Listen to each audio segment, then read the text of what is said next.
Hello guys, इस video में मैं आपको कुछ शॉर्ट फॉर्म्स की जानकारी देने जा रहा हूं जो कि रिटन में या स्पोकन में आपके काम आएंगे। आज जितने भी शॉर्ट फॉर्म्स मैं आपको बताने जा रहा हूं ये सभी इम्पोर्टेंट हैं, जो कि अक्सर या तो लिखे हुए कहीं मिलते हैं और हम समझ नहीं पाते हैं, या हम लोग लिखना नहीं जानते हैं, जिसके कारण समय ज़्यादा आर्टिकल लिखने में लग जाते हैं।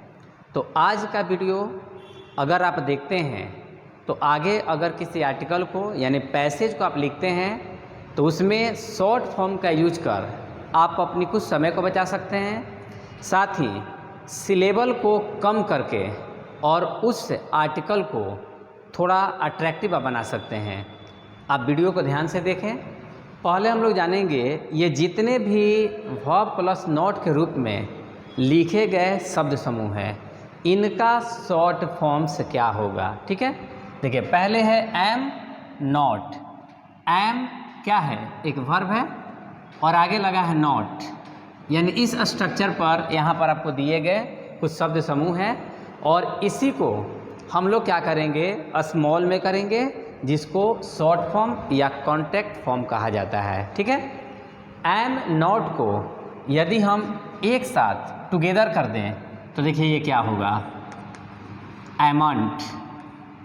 एम नॉट को एक साथ लिखेंगे तो एमंट, लेकिन याद रहे कि एमंट का यूज हम लोग ब्रिटिश इंग्लिश में नहीं करते हैं, इसका यूज सिर्फ स्कॉटलैंड में होता है। ठीक है, स्कॉटलैंड में, यानी ब्रिटिश या अमेरिकन में एमंट एम नॉट को एक साथ करके नहीं लिखा जाता है। तो फिर हम लोग लिखेंगे क्या, तो देखिए हम लोग लिखेंगे आरंट। क्या लिखेंगे? आरंट। एम नॉट को एक साथ ऐड करके यानी कॉन्टैक्ट फॉर्म में, शॉर्ट फॉर्म में हम लोग क्या लिखेंगे, आरंट लिखेंगे। लेकिन एक बात याद रहे कि आरंट का यूज कभी भी हम लोग आई को पहले करके नहीं करेंगे, यानी आई आरंट ऐसा लिखना गलत है। इसका यूज ज़्यादातर हम लोग क्वेश्चन टैग में करते हैं और जिसमें आई बाद में आता है, जैसे आरंट आई, और जब सब्जेक्ट के पहले वर्ब को लिख दिया जाता है तो इसे इन्वर्जन के नाम से इंग्लिश में जाना जाता है। तो आप ये याद कर सकते हैं कि आरंट का यूज ऐसे सेंटेंस में करेंगे जिसमें इन्वर्जन का यूज किया गया हो, यानी आई का यूज आरंट के बाद किया गया हो। ठीक है, अब अगर आई के साथ एम नॉट को लिखना होगा तो क्या करेंगे, तो इसी तरह से लिखेंगे आई एम नॉट, एमंट का यूज हम लोग नहीं करेंगे। ठीक है, चलिए सेकेंड है आर प्लस नॉट, तो इसका आरंट हो जाएगा। देखिए जितने भी नॉट आपको दिख रहे हैं ना, ये सभी के शॉर्ट फॉर्म ये हो जाते हैं एन एपोस्ट्रॉफी टी। ठीक है, और बाकी जितने वर्ब रहेंगे उनको ज्यों का त्यों रखना है। कुछ में वर्ब में से भी कुछ हिस्सा को काटा जाता है। नेक्स्ट है इज नॉट, इजंट। देखिए इसमें भी क्या हुआ, नॉट का संक्षिप्त रूप का यूज किया गया। कैन नॉट, तो देखिए कैन और नॉट इसमें डबल एन है, हम लोग क्या करेंगे, इस तरह से लिख देंगे कांट, एन को हटा देंगे। सेल नॉट में ए डबल एल को हटाते हैं, यानी इस तरह से सांट, नॉट का संक्षिप्त रूप, और सेल में डबल एल को हटाकर सांट। विल नॉट को हम लोग इस तरह से लिखते हैं ऑन्ट। मे नॉट को हम लोग मे ज्यों का त्यों लिखेंगे, प्लस में नॉट को जब साथ करेंगे तो क्या करेंगे, इन नॉट का जो संक्षिप्त रूप है। माइट नॉट को यदि हम साथ में लिखेंगे तो बिल्कुल इसी तरह से माइट नॉट का संक्षिप्त रूप। ठीक है, शुड नॉट, इसमें भी इसी तरह से लिखा जाएगा शुड, और नॉट का संक्षिप्त रूप शुडंट। नीड नॉट, तो नीड और एन के साथ apostrophe T, needn't. Dare not, dare, not के साथ apostrophe T. And haven't, have not का हैवंट, इस तरह से। ठीक है, तो ये आपके हेल्पिंग वर्ब के साथ नॉट का यूज मैंने आप लोगों को कॉन्ट्रैक्ट फॉर्म यानी शॉर्ट फॉर्म में करना और लिखना सिखलाया। ठीक है, अब हम लोग जानेंगे पर्सनल प्रोनाउन के साथ यदि वर्ब को लिखा जाए तो उससे भी क्या संक्षिप्त रूप यानी शॉर्ट फॉर्म बनाया जा सकता है? तो जवाब है बिल्कुल हाँ। देखिए कैसे, आई और एम को अगर आप एक साथ लिखेंगे तो देखिए क्या होगा, आई ए को हटा देंगे, एम, ठीक है। आई एम अलग अलग है, जब एक साथ करेंगे तो एम, ठीक है।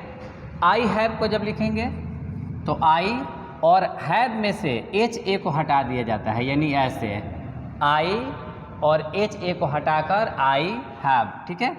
उसी तरह से आई शैल या विल रहेगा तो आई शैल और विल में से हम लोग डबल एल को सिर्फ ले लेते हैं, इस तरह से, ठीक है।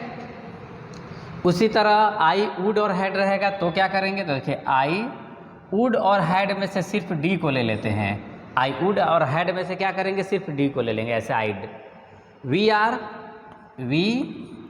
आर का संक्षिप्त करने के लिए ए को हटा देते हैं, यानी ऐसे एपोस्ट्रोफी तब आर।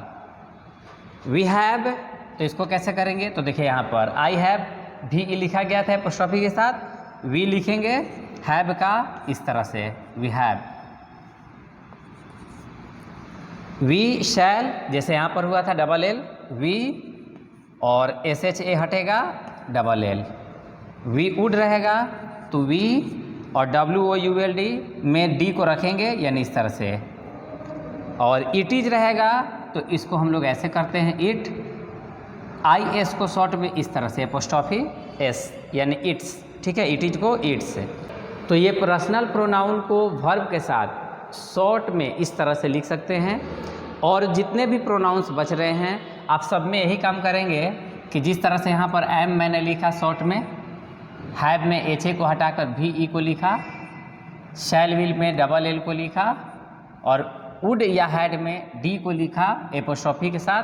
देखिए बिल्कुल इसी तरह सारे रिपीट हो जाएंगे।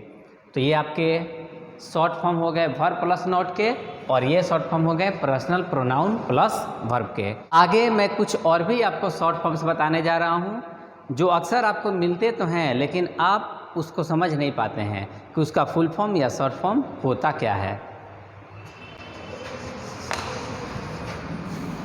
देखिए यहाँ पर कुछ फुल फॉर्म है और इस फुल फॉर्म को हम लोग शॉर्ट फॉर्म में लिखेंगे, जबकि यहाँ पर मैंने जो लिखा हुआ है ये शॉर्ट फॉर्म है और इसका हम लोग फुल फॉर्म को लिखेंगे। लेट अस, जब इसको आप शॉर्ट में लिखेंगे तो देखिए इस तरह से लिखेंगे, लेट्स, ठीक है। गोइंग टू, इसको हम लोग ऐसे लिखते हैं, गोना। गोइंग टू को क्या लिखेंगे, gonna, G O double N A. Want to रहेगा wanna, W A double N A. Got to रहेगा gotta, ji O double T A. जबकि डोंट नो रहेगा तो इसके लिए आप डू नो का यूज करेंगे, डू नो, ठीक है। एक बार फिर से देख लें, लेटस, लेट्स होगा। गोइंग टू रहेगा तो इस जगह पर आप शॉर्ट में लिख या बोल सकते हैं गोना। वांट टू कहीं रहेगा तो इसे आप शॉर्ट में लिख या बोल सकते हैं वना। गॉट टू कहीं आ जाए तो गोटा, और डोंट नो आ जाए डू नो का यूज आप करेंगे, ठीक है। शॉर्ट फॉर्म यहाँ पर दिए गए हैं, इसके फुल फॉर्म को हम समझेंगे। ईजी, तो इसका यूज हम लोग करते हैं फॉर एग्जाम्पल के लिए। ये सभी लैटिन वर्ड है, यानी फॉर एग्जाम्पल अगर आप लिखना चाहते हैं तो इसके लिए आप easy dot E dot G dot का यूज करेंगे।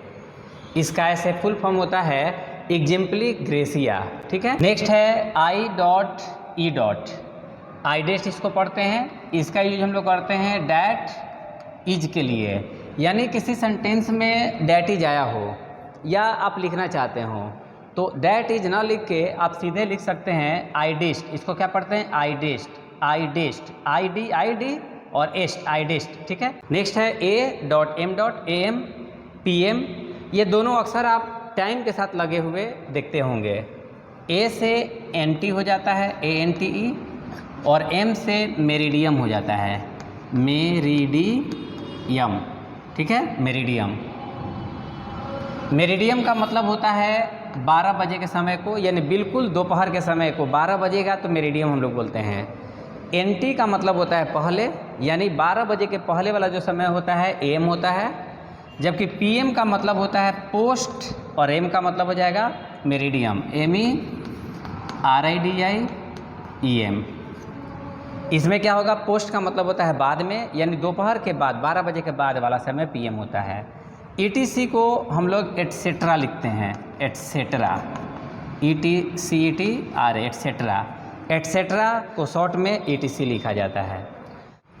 तो अभी जितने भी मैंने शॉर्ट फॉर्म्स या फुल फॉर्म्स की जानकारी आपको दी, ये सभी आपके लिए इम्पोर्टेंट थे, क्योंकि इंग्लिश में इनका एक महत्वपूर्ण स्थान है। यानी अक्सर ये आपको दिखते हैं और आपको लगता होगा कि इसका फुल फॉर्म या शॉर्ट फॉर्म होता क्या है। तो आई होप इस वीडियो के माध्यम से मैंने आप लोगों को ये जानकारी दिया। मुझे लगा कि इस तरह के जितने भी चीज़ें हैं वे आपको जानने चाहिए, तो मैंने इस वीडियो को बनाया। नेक्स्ट फिर मैं आप लोगों को इसी तरह का वीडियो दूंगा जिससे आपको कुछ ना कुछ जानकारी मिले।